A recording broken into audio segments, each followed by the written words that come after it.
What's going on, traders? I hope you guys are having a fantastic day today. So in today's video, we're going to be talking about VWAP, or the volume weighted average price. This is a very common indicator that traders use, and often traders do use it as kind of a confirmation tool and stuff along those lines. So let's dive right into it. So what is a VWAP? Like I said, it is a trading tool. It's calculated by the number of shares bought times the share price dividing the total shares. So when you do that, you get this line. It pretty much just average the price, shares bought, stuff along those lines. So that's what it is, and pretty much what it means is that when a stock is above the VWAP here, that the buyers are in control of the stock. So there's more buyers than sellers.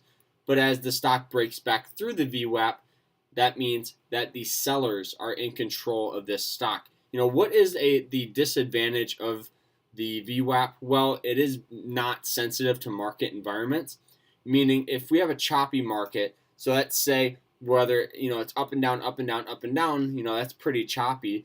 So this is pretty much going to average all of that out, and it's just going to be a straight line that goes across. So it's really not sensitive to market environments, so it doesn't fluctuate with the market. It just pretty much average everything out, and you get this line here.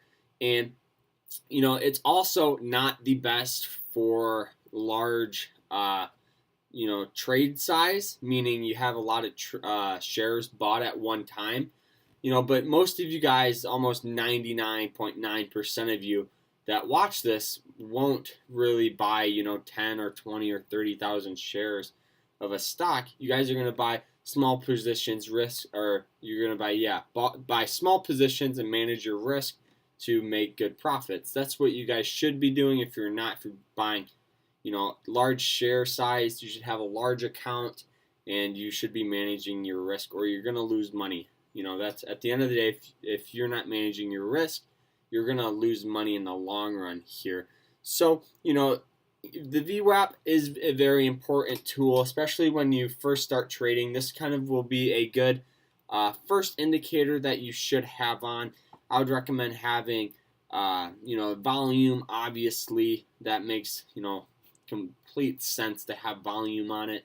And VWAP. You guys can make pretty decent trades just by judging VWAP, but I also use moving average lines and the RSI line, but I'll make a separate video kind of explaining what those are. So that's it though. That's what the VWAP. It's not very complicated. It's more of a simple indicator that traders use. So I hope you guys enjoyed this video. Please sure to like, subscribe if you're new, and comment down below what your favorite indicator is. And if it's a VWAP, just shoot me a big thumbs up, and so we both know. And if you guys want to be part of our trading group chat here, this is it. We call out stocks every morning. We always call out very good hot stocks. Yesterday and today we called out stocks, and 3 for 3 of them shot up, made over $1,000 in profit. You guys can't beat that. So that's it though. Remember to always stay happy, stay positive, and I hope you guys have a fantastic rest of the weekend here. It's Friday, so awesome. Didn't make any trades today, but that's all right. It's better to stay out of the market, watch what's going on if you're not 100% confident with your trade or a trade that you see. So, like I said, that's it though. I hope you guys have a fantastic day today. Peace out. Thank you.